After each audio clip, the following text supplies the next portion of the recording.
Hello and welcome. I'm Annette Reeder from thebiblicalnutritionist.com. And today I want to answer the question that comes up quite often. What does the Bible say about healthy living? This is a very important question because it means we're looking for the truth. And that's what I'm going to share with you today.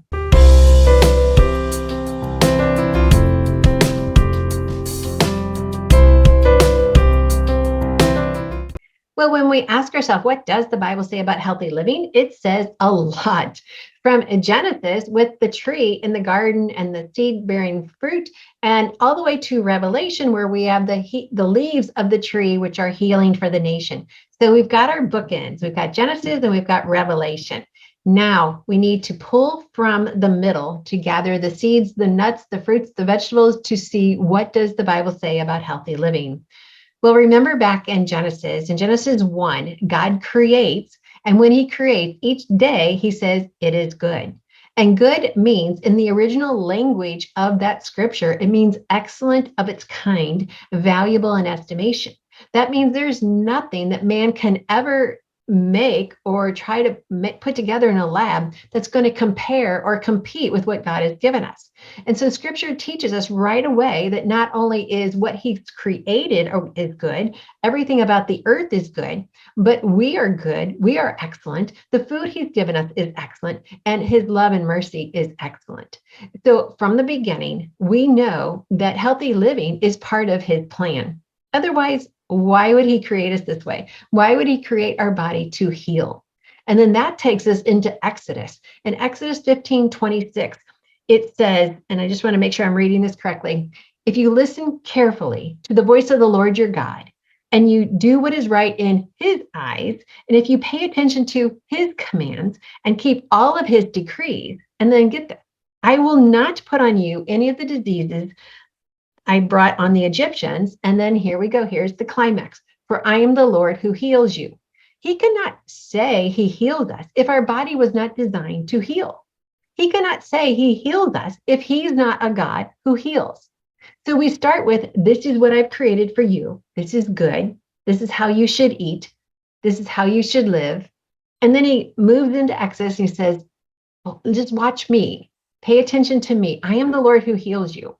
And then, as you know, with the 7 foods of the promised land, which I've already taught you about, but he uses the food as a teaching element. And he says, he gives Moses the words to speak to the Israelites. And they talk about this in Deuteronomy 8, and they list the 7 foods. And then he says, and then you will be satisfied, and you will praise the Lord your God for the good land he has given you. Well, God has given us a good land too. Now, I know some of you are in lands that are like, hey, Annette, it's not that good here. I get that. We don't all live in the Garden of Eden, and probably none of us do. We all have struggles. We have difficulties. We have financial strain. We have food that we can't figure out where to get that's good. Yet the good land that he has given you, yes, we're not going into the promised land per se as he provided it, but we are still within his hands. And that is our good land. We are within his purpose, and we are within the mission that he has called us for. And so that's how we look at things.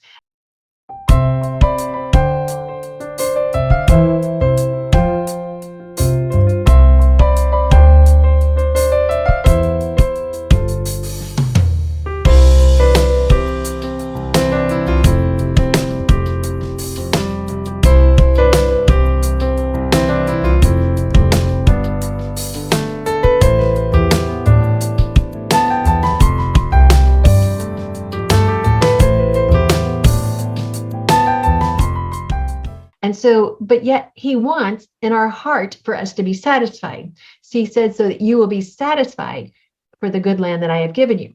So we go from what he has provided to how he has instructed us to live and how he has taught us to, in our heart, to be satisfied with what he has given us.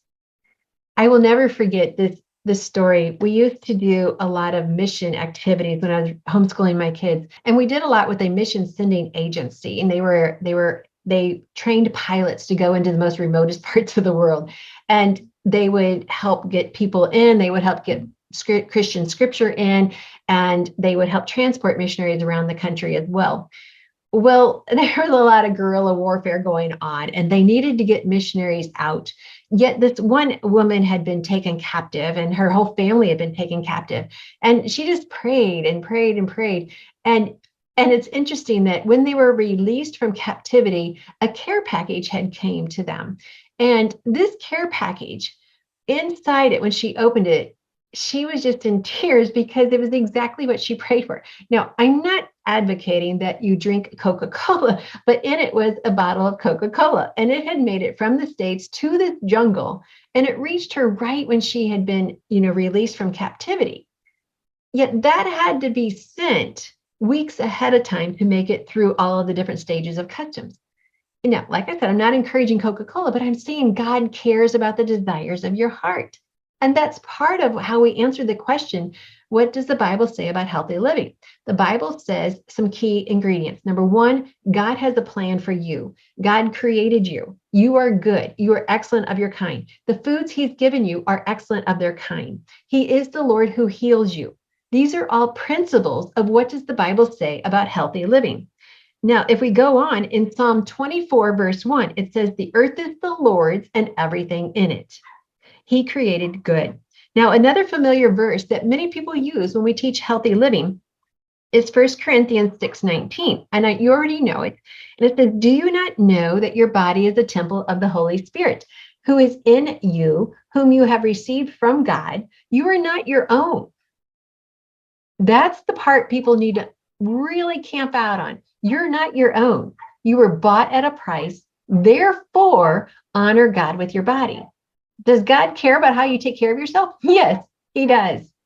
Then Proverbs 14:12 says, there is a way that seems right to a man, but in its end, it leads to death. That's when we try to take ownership of our own body and we try to say, Annette, we're saved by grace. We can eat what we want. Well, you can take that logic and apply it to anything. Well, then I can have sex outside of marriage. Then I can have an adulterous affair. I can be drunk every night. I can watch pornography every night because that logic applies to that. But we know that's not the truth of God's word. So what does the Bible say about healthy living? He's saying your body, you're therefore to honor God with your body. And that's when we recognize who God is. The Bible teaches eating. It teaches to eat the good, fasting for spiritual and physical breakthroughs. And I have a course about that I would love for you to partake in. And what He has given us in His word is not about, okay, these are the rules so you can have doom and gloom the rest of your life. No, it was for freedom that Christ set us free. It was for freedom that He gave us these instructions that are going to help our body to be stronger, for our mind to have more clarity. And then in praying, so He teaches us how to eat, He teaches us how to fast, and He teaches us how to pray. Now, in our Treasures of Healthy Living DVD series, one of the most fun teachings is from Dr. Cooey. He was a professor at Baylor University. And so he brings with his teachings, that professor education. And yet I wish I could have sat under his teachings because he's just such a delight. But yet he also knew, because he loves the Lord, our God, with his whole heart. And so he applied that to what his research was. So they studied cells and they studied the cell membrane. And when the cell membrane, so it opens and closes to allow toxins out, which we all have waste in our cells, and it allows nutrients in. But when you're bitter and when you're angry, the protein membrane gets very brittle and it's very difficult to get the nutrients in and the waste out. But when you're laughing and when you're praying, the cells open wide up. So the waste can go and the nutrition can come and just fill that cell. This is how we see under the microscope what God means when He says, I love you with an everlasting love. And our body matters. It matters. So eating, praying, and fasting, it's all throughout God's word. I'll teach you more about it in the Treasures of Healthy Living Bible study. But if you're hung up on that whole belief system, hey, Annette, it's my body, I can do what I want, then you need to start with the 40-day transformation. But first of all, go to the 7 Steps to Amazing Biblical Health. That's a free course for everyone, and it'll introduce you to more of this teaching. And so remember this. These are 3 items for everyone's menu of healing and for complete health. God is about is about freedom. Our world, we have people who are slaves to food and slaves to lies. That's what's been feeding our heart and our mind for too long. And it's time to say, no more. That's not me anymore. That's the way I teach it in the inner circle. That's not me anymore. Cast it out. In 2 Peter, he says, promising them freedom while they themselves are slaves. By what a man is overcome, by this he is enslaved. Well, that hits a lot of toes with a hammer. Today, people are overcome by wrong beliefs. People, and this is all fed by the fear that's just being served to us everywhere. And then also, we are overcome by addicting foods. And we weren't designed to be addicted to foods, but it happens very quickly. So, all of God's foods, just to keep this simple, we use 3 principles. And you've heard me teach it before, so say it with me. Number 1, eat the food God called good. Number 2, eat the foods as close to the way he designed it before man alters it beyond our health benefit. And number 3, don't let any food become your God. If you can't eliminate a food from your diet for a month, that's a God. That's an addiction, and we need to be set free.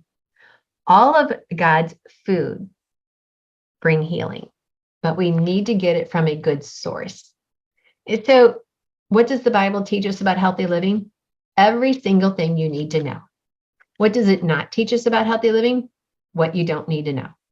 Okay, we can get hung up on the science. I love science. I've had many years of science. But if the science doesn't agree with God's word, it's not factual. It's hypothesis. It's a theory. Many diets are based on theory. So there's one author of the paleo diet, and he says nothing in biology makes sense except in view of evolution.